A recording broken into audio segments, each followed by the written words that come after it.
Ladies and gentlemen, welcome back to another edition of Talking Titans, the Sick Podcast. I'm joined by Jarrett tonight. We got a great show for you. Vinny's taking the night off. We'll see him very shortly. Got a lot of great stuff to dive into as always. Sammy, you know what to do. Start me up. Turn up your volume. Because you're about to listen to The Sick Podcast. Talking Titans. Ladies and gentlemen, 94 yards. Touchdown, Titans.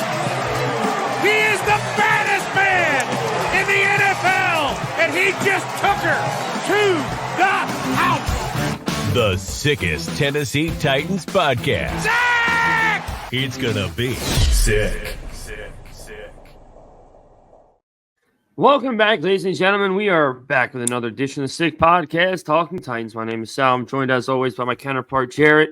Like I said earlier, Vince taking the night off. We'll see him shortly later in the week. Got more stuff to talk about, as always, as well as a preview of this Monday night matchup against the Miami Dolphins. I think the three of us can agree we have very low expectations for this game, especially finding out now that Jeffrey Simmons will not be playing. I think it's safe to say there's a good chance Derrick Henry won't play either. I haven't really dived too much into that situation as far as where he's at health-wise. But no matter who we have, no matter how healthy we were, it's very unlikely that we're really going to be competitive in this game.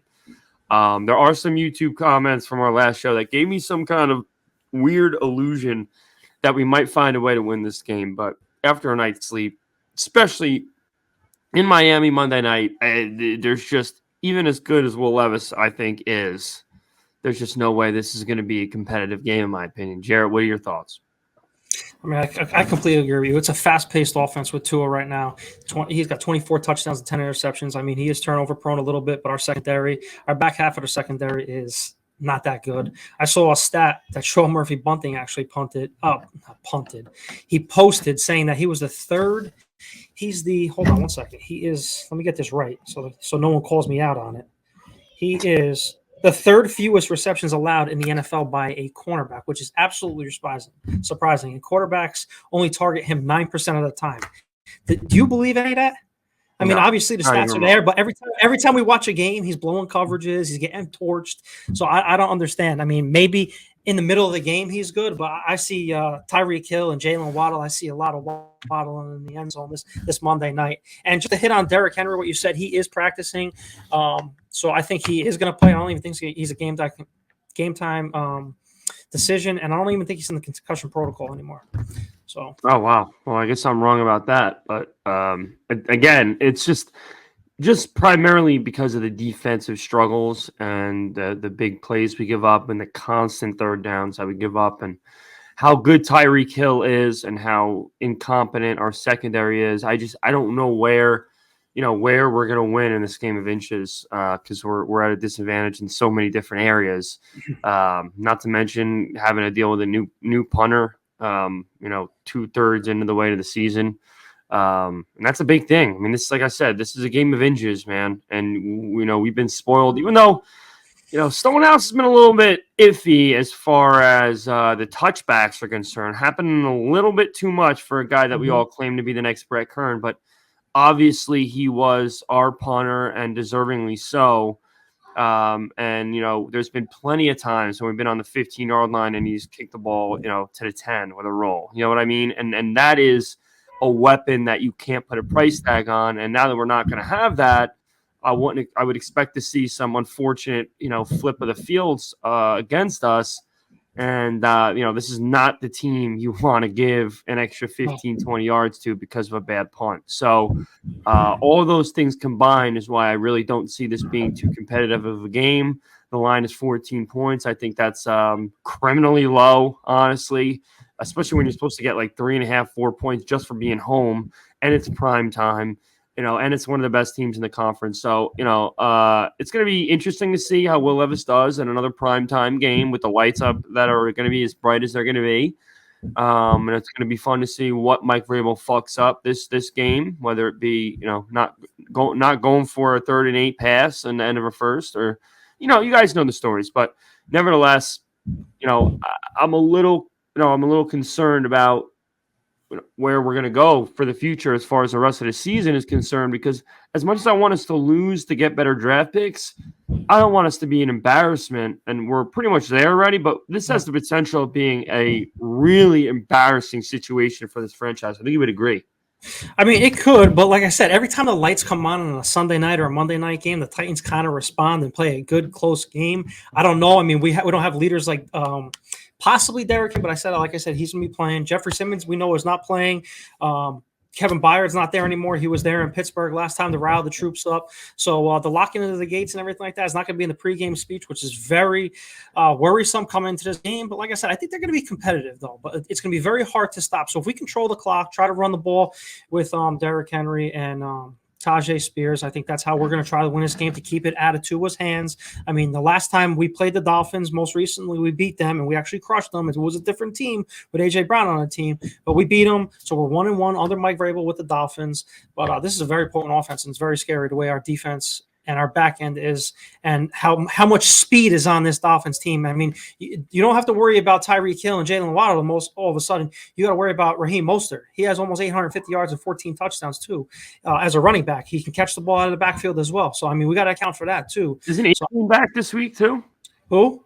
Devon Achane? Oh, yeah, I think so. So, yeah, I mean, he's pretty good. It's got track speed all over this field. Yeah. So, but I'll say this: I do think we're going to get that hoorah from the Titans as far as motivation is concerned from Will Levis. I really do.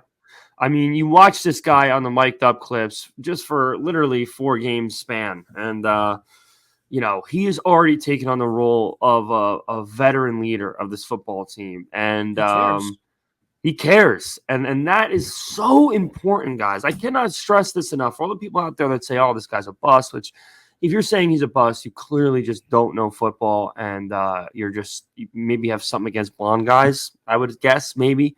But regardless, this guy cares more than I would believe any other quarterback in this draft class. And that, that's nothing against Anthony Richardson, CJ Stroud, Bryce Young. They are as talented throwers of the football as you're going to find. But I said it on Twitter, and I'll stand on this hill until I'm tackled off of it. I don't think any of those guys put forth the effort that Will Levis does and gives the passion. I'm gonna stop you. I'm gonna stop you right there and tackle you off, drop kick you, stone cold stunner you off of that hill that you want right now. Because CJ Stroud is him. He is an absolute dog, like Pat McAfee says. And if there's any other quarterback that I would want on this team, it'd be CJ Stroud, because he could be the first rookie passer in the history to go over 5,000 yards. Talent-wise, yes. Yes, and leadership. Production, but I don't see him getting on somebody's back on the sideline if they're not doing their job correctly. And you need that. Look at all the great quarterbacks of our generation, all the championship quarterbacks of our generation. Those are the likes of Tom Brady, Peyton Manning, Drew Brees. Okay, these are generational quarterbacks that have all been champions. What do they all have in common? They got the fire under their belly from first whistle to last whistle, and they put the fear of God into everyone on their sideline and the other sideline. Is CJ Stroud the most talented quarterback in this draft class? By a landslide, in my opinion. But is he even a pimple on the ass of Will Levis when it comes to leadership, and when it comes to passion, when it comes to willingness and desire to win? I don't think he does. And that's just me. I've watched his interviews. I've watched his mic'd ups. I've watched him in the locker room. He's the most talented guy ever. And Houston Texan fans are going to be, foaming from the mouth for a decade to come to watch this guy play. And I am not looking forward to seeing him on a 2-week basis every year. But with all that being said, Will Levis is a sociopath when it comes to football. And that is what we've been desiring and wanting for 25 plus years. At least I have. Because as much as I love Mariota, he was never a dog. He was never a dog consistently. Every now and then you'd see him. Quiet leader. Yeah. After he slid in Jacksonville and clinched, how he stood up and basically went over to the guy over his back and said, "Yeah, bitch, it's over." Or when he pumped his fist in London on the 2-point conversion that they didn't count. But he wasn't a consistent demon like Will Levis is. And I think that is what could potentially put us over the top when the pieces are around him. And I think you'll agree. No, absolutely. I mean, like I said, going back to it, I like how you segued into this because I want to do a little more arguing over the roster now. Like I said, the $100 million we have next year surrounding him with a lot of talent. Now you're saying we're going back into the Mike Vrabel situation over here. I wanted to bring it up because look, you're trying to build a roster for the last couple of years to replace people. In 2000 and the 2000 draft class, Isaiah Wilson, Christian Fulton, Evington, Murkison, Cole McDonald, whatever the hell his name is, and Chris Jackson. How many people are on the team? One. And you could say he kind of barely contributes. Now, if you go to the next season in 2021, it's even better. It's going to backfire for you, Jarrett. It's not. No, it's not. Because when you're supposed to build a roster, especially with the draft picks that we had those years, we had, I think, 10 plus draft picks in the top 100. You're supposed to hit on those draft picks. None of those in the 2020 draft class have hit. So that's another reason why our roster is so bad. Caleb Farley, Ray Dunes, Rice, Molden, Des Fitzpatrick, Rashad Weaver, McMath, and Brady Breeze, all non-contributors on that team. Yeah. You're right. Yeah. Traylon Burks, McCreary. And you're going to say, oh, Mike Vrabel has a huge hand in it. But that's where I'm going to stop and say he possibly did. But the whole collaboration what Amy Adams Strunk said, there has to be more collaboration between the head coach and the GM. So that's why I believe that John Robinson got fired because of this. And he had his hand in all of this, and Mike Vrabel didn't. Did you ever think that maybe all of that stemmed from the sole reason why we are in this position in the first place, which is the trading of A.J. Brown? Did you ever think that that was just the one instance that took place that broke the camel's back, and that that was the last straw? No. That was the one and only straw. Listen, we were singing hoorah and laughing and enjoying life, thinking Mike Vrabel and John Robinson had the best relationship under the sun for 4 freaking years when everything was sunshine and roses, okay? Then we lose A.J. Brown, and everything fell apart. So is it possible that there was never any unity? Yeah, but is there a very good chance that everything was fine and they were in lock and sync for all that time until John Robinson thought he was the smartest GM in the world and gave away A.J. Brown for a bag of rocks? Of course that's possible. And in my opinion, that's the likely truth to the matter, is that everything was good until he got rid of A.J. Brown, which you saw on draft night.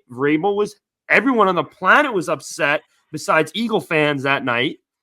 And then everything fell apart. And now that he basically lost him his job, that one move, now Carthon, unity, this, that, and the other thing. I think that's what it was. Nobody's going to tell me a guy like Mike Vrabel, maybe the most alpha guy in the league when it comes to coaches, just based on accomplishments as a player and stature, that he's just sitting there like, oh, okay, you Isaiah Wilson, that's what you want? Okay. I'm not saying he's just going to sit there, but I want to try to find the clip. And if Sammy, if you have time, I'm going to try to do it.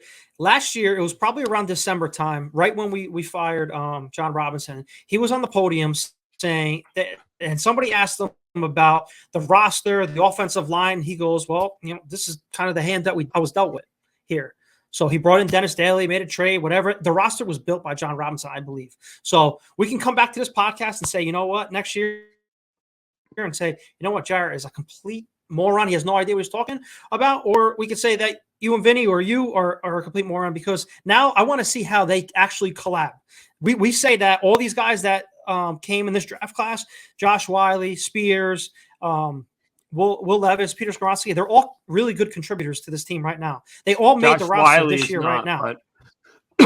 He's starting to get his feet wet a little bit more in the offense, making more plays. Maybe he's a little fire under Chig's ass, because as of late, last game, Chig has kind of stepped it up. So, I mean, that's the best interest competition. So, I mean, we'll say this, though. Next year. It's still unacceptable that we didn't go wide receiver higher in last year's draft. I love Rand Carthon. I'm going to trust him moving forward. But it is egregious that we did not take a goddamn wide receiver any earlier than what, the 6th fucking round, Jarrett, with Colton Dowell? It's a 7th. Shout out the 7th round. Remember we were talking about that last year. Don't tell me it's a blessing. It's a blessing that we did that because we're going to be in a very good situation coming in April now with a loaded draft class. Garrett, you didn't just say that, You're bro. It's not a blessing, man, because who knows where we would have been if we took a fucking wide receiver in the third round, if we took Tank Dell, or if we took any of these I want guys, Tank Dell. I want to Tank Dell. That was the only wide Come receiver on, if it was bro. late. How many fucking receivers are going to let go? Amon-Ra, St. Brown. Come on. Well, that was over Des Fitzpatrick. Another fuck up. Yep. Exactly. So Vrabel now, like I said, part of that. If we get a wide receiver, early or late in this draft, it's absolutely loaded. You have Worthy, you have Neighbors. You don't even know if Marvin Harrison Jr. is coming out right now, so we'll see. I mean, Keon Coleman, it's absolutely loaded with linemen and tight ends and wide receivers in this draft. So I'm grateful that the opportunity that we're going to have to pick in the top 5 to 8 this year. No, we got to be. We're going to get playmakers. 5. Yeah, we're going to get playmakers. We may win one more game, so we're going to be. It's going to be close. Nah, Jarrett. Nah, bro. Dude, if we don't win that, no, I'm saying we might. I'm just saying. We you said we might not win at all? Oh yeah. Oh no. Yeah. Of course. I thought you meant we might be. You got the Finns. You got the Finns, Texans, Seahawks. Texans and Jaguars. When you find a way to lose that Colt game at home, and all the miscues, Jarrett, you got to rewatch that game, bro.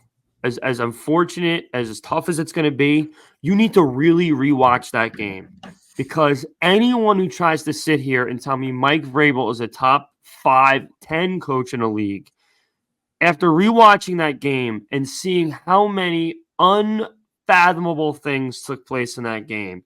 And I'm not just talking about head coaching decisions. I'm talking about coordinator decisions, defensive coordinator decisions, both offense and defense, just time management, timeout usage. It was a train wreck. And again, I got to bring this up because I'm pretty sure you won't have an or you will struggle to give me a legitimate straight face answer here. Do you think it's safe to say that when we had all the injuries under the sun, and we still managed to get a number 1 overall seed, forget about how the season ended, we were still able to get a number 1 AFC overall seed. Do you think it's safe to say you and about every other person that is a Titan fan wanted to give 90% of the credit for that success to Mike Vrabel? Would you say that's accurate? Jarrett, don't think about something to say. It's a yes or no question. It was kind of a better roster at the time. I mean, we still have Ben Jones. That wasn't a question, Jarrett. The line was a little better. That wasn't a question. You heard what the question was. Was Mike Vrabel around 90% credit from every Titan fan, including myself, when we had all those injuries and went to the first seed in the AFC? It's a yes or no question. No, but you won coach of the year, Jarrett. It's a yes.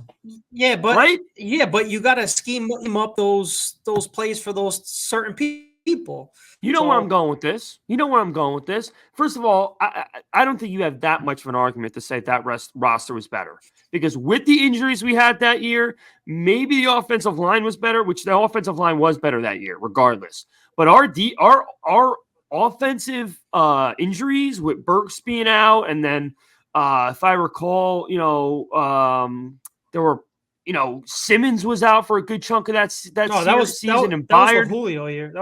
It was a Julio year. So we had AJ Brown. So I think AJ Brown was out for like 6-7 games. Yeah. Well, Mike Vrabel was to credit for that. That is why he won Coach of the freaking year, my friend.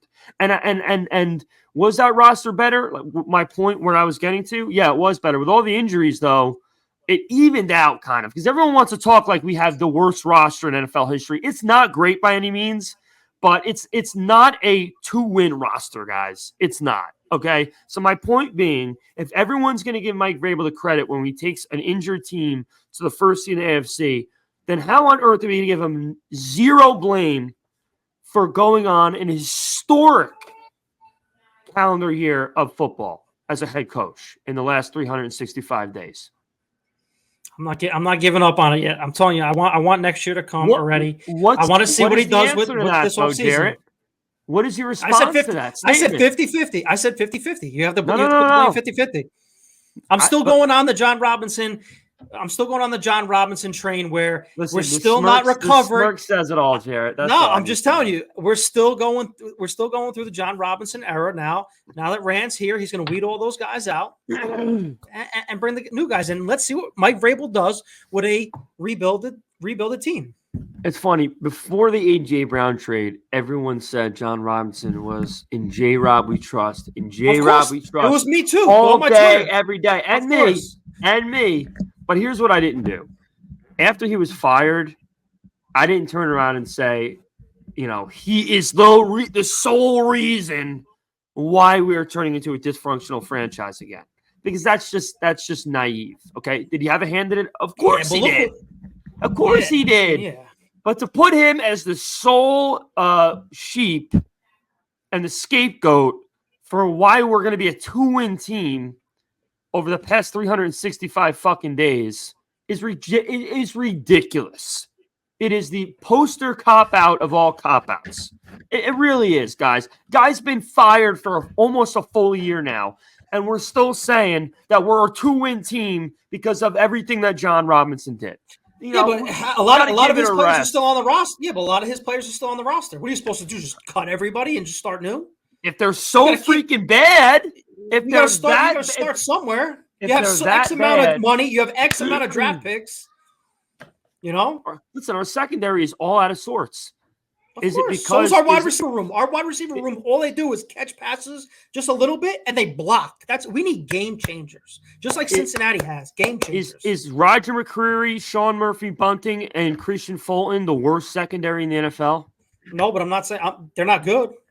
Are they bottom 5 in the NFL? No, they're not bottom 5. They're not bottom 5 in the NFL. So with that being said, do you think there is some blame for the coordinator and the coordination of this defense for how poor they are? I've said to you, the worst mistake that this franchise did was let Jim Schwartz go in the beginning of the season. Okay, do you think Mike Vrabel had a say in Jim Schwartz not being back with the Titans? Well, what is he going to do if he gets a coordinator job versus an assistant coordinator job? Would you take it for more money?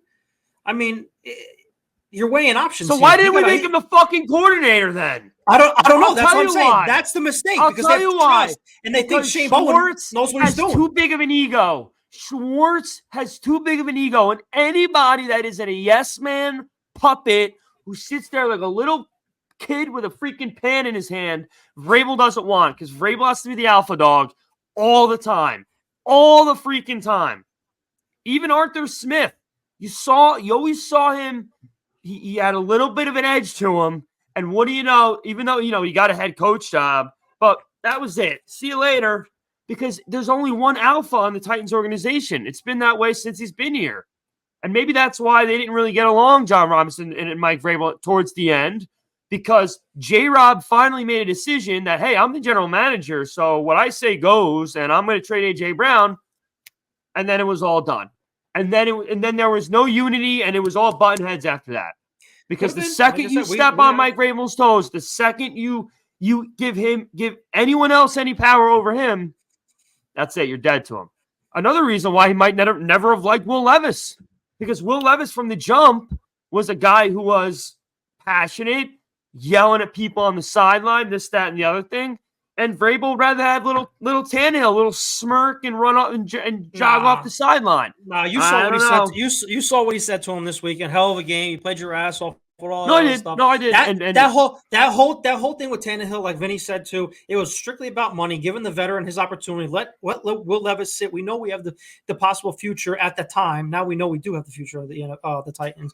Let him develop, study. He had a lingering injury in training camp. Let him get healthy and see what happens. And everything's Godspeed now with Will Levis. So yeah, I mean, I don't believe any of that. I want to see what Mike Vrabel and Rand Carthon have for one calendar year, 2 off seasons now, because I only really count last year as an off season yet. We didn't have the money. We have the money. We got a bag full of cash. We have a roster to handle to try to improve, because we have a huge stadium coming up, and they're not going to want to put a shit product in a new stadium. So we will see how many splashes this team makes this offseason with the picks, the talent that's out there in the draft, and the free agency acquisitions for this team. I'm excited already with 5 games left. You should be excited, but I'm going to repeat this, and I'm going to say this from now until the start of week 1. And if it's in Nashville, I can almost promise you I'll be there. With all that being said, if Downing is gone, or I keep saying Downing, I don't know, because they're one and the same. That's Drilled fucking into your why. head. No, but they're one and the same, honestly. I really think they are. If Bowen, Tim Kelly are gone, and there are hires from outside the Titans organization, then I will be on Mike Vrabel's side, and I'm going to be on his side regardless because I'm going to want the Titans to win above all else. But I will lay off lay off of his back for an extended period of time, and that will also include getting rid of some players that obviously need to go. But that's the smallest part of it. If he brings in outside talent at coordinator, not fucking guys that have been equipment managers since he was hired, if he brings outside talent in, an offensive and defensive coordinator, then I will say, let's ride. Let's ride one more time. But my hand to God, if Bowen stays next year, because Bowen isn't good, he's not good. Any success we had on defense was never because of him. It was in spite of him. And Tim Kelly is a joke. Tim Kelly is just another Downing who can put together a scripted play here and there. And then when everything is stacked against us, it's the same bullshit. 2nd and 9, we're running up the middle with fucking Chris Moore on the outside where everyone knows there's no shot in hell we're throwing the ball. I'm done. It's over. I'm over it. So he clears house. I'm with you, Mike. Let's go. Let's go, Will Levis, week 1. Let's get fucking T. Higgins, Malik Neighbors, and let's rock and roll. But if he brings in guys again from the back of the back of the tape room, the film room to be coordinators, nope. Can't do it. And I'm already done with him. But I'll be all freaking off season hammering Fire Vrabel. Well, I mean, the last time technically Tim Kelly was an outside hire last year as an offensive passing consultant. So he was with Houston. The last one before that was Matt LaFleur with I think he was with San Francisco. Yeah, and now he was with the Packers, but obviously that was all Aaron Rodgers. But he's developed Jordan Love. You know, he beat the Chiefs 2 nights ago. Listen, as a head coach, man, he looks like a vet. I'll tell you, he looks like he's been doing it for 20 years. When I watch him in Green Bay, and they are in the freaking direction, man. We would never win that game. Thank God, because I wanted to bring it up the other day on the podcast too. when you watched Monday night, the Jaguars and Cincinnati game, they had Jake Downing. I think that was his name, the quarterback from Cincinnati. Dude, he was throwing darts all over the field, scoring 34 points as a backup quarterback like that with that coordination. Offense. My goodness. I'm sitting there, I'm like, why can't we get creative? But we don't have those playmakers though, bro. We don't have coordinators, guys. Yes, but we also don't have a T. Higgins, a Boyd, and a Chase. If we had those... Listen, DeAndre Hopkins. Do it. He can't do it all of himself. DeAndre Hopkins and Derrick Henry are at the top of their class at their position. If you, as an offensive coordinator, can't sit in your office each week, and I don't care how fucking bad the offensive line is, if you can't scheme up a way to get Derrick Henry and or DeAndre Hopkins into the end zone more than one time a week, you are the problem. I don't want to hear it. Derrick Henry still is 2nd in the league in rushing with the worst offensive line in football. You need to figure out a way to get him an open space. You need to figure out a way to do cross routes, to get DeAndre Hopkins, wheels in motion, get the ball in his hands. You have a quarterback with as big of an arm as you've ever had in this organization. Enough is enough, man. Yeah, we have not seen this offense since Arthur Smith have the ability for the quarterback. I mean, the wide receivers for a catch and a run. It's always a catch on the sidelines, a deep shot. There's no crossers, there's no posts, there's no flags or anything like that. We need catch-run ability from the wide receivers. I'll give you the scheme really quick for Derrick Henry last game. There was a lot more outside zone reads, what got him into space, which why he had over 100 yards and 2 touchdowns. So I like the run game scheme last game because it got him more in open space instead of just trying to run dives the whole time. So it got a creative last game. And the fact that, like, listen, I Chig's definitely had an issue with catching the football, and there might be some demons in there that we don't know about. But the fact that a guy like Chigakonkwo, who as a rookie gave us so much promise, and then took such a drop off in his second year. Drop off. There's something to be said about that when it comes to coordination of your offense. There's some, especially when his rookie year was with one of the worst coordinators in NFL history. There's something to be said about that. It really is. So, we'll move on. We're going to wrap up for tonight after we touch on a couple more things. First, we're going to give a shout out to our sponsors over at DraftKings. Can you believe we're this deep into the NFL season? I know I can't. That's for damn sure. We got to make every second count. With DraftKings Sportbook, you can make the most out of every game day. Bet on your favorite teams for a shot at winning big bucks. New customers can score $150 instantly in bonus bets for betting $5 on any matchup. Get in on the action with DraftKings Sportsbook, an official sports betting partner with the NFL. Download the app now and use code 6sports. New customers can score $150 instantly in bonus bets for just betting $5 on the NFL. Only on DraftKings Sportsbook with code 6sports. The crown is yours, fellas and ladies. That's it. And theys and thems. Let's get into game picks over here. Game predictions for this Monday night. We are going to be live after the game. Yep. So it could be really good. It could be really bad. So how do you see this playing out? It's going to be good. South Beach. Content-wise, it's going to be like Tommy DeVito would do. But as far as the game itself, it's going to be a train wreck. I think Tyreek Hill's going to have, 100 yards is a guarantee. It's a matter of if he's going to go to 150 or 175. I think is the real question. I think he goes 175. I think Will Levis continues to show the world that he's someone to look out for. And that's going to be all I hope for going into this game is that, he shows the world, hey, obviously CJ Stroud's great. I know everybody's waiting for Anthony Richardson and everyone knows about Trevor Lawrence, but watch the fuck out for Billie Jean, okay? Because I'm not here just to hold anyone's bag in this division. I'm here to stay. I'm the real deal. And I'm going to be fired up regardless. Final score for me is going to be 31-13 Dolphins. All right, it's kind of similar here. So there's a couple things. Here's the little stats of the game. The Dolphins are 5-0 at home, and the Titans are 0-6 on the road. So we are in South Beach.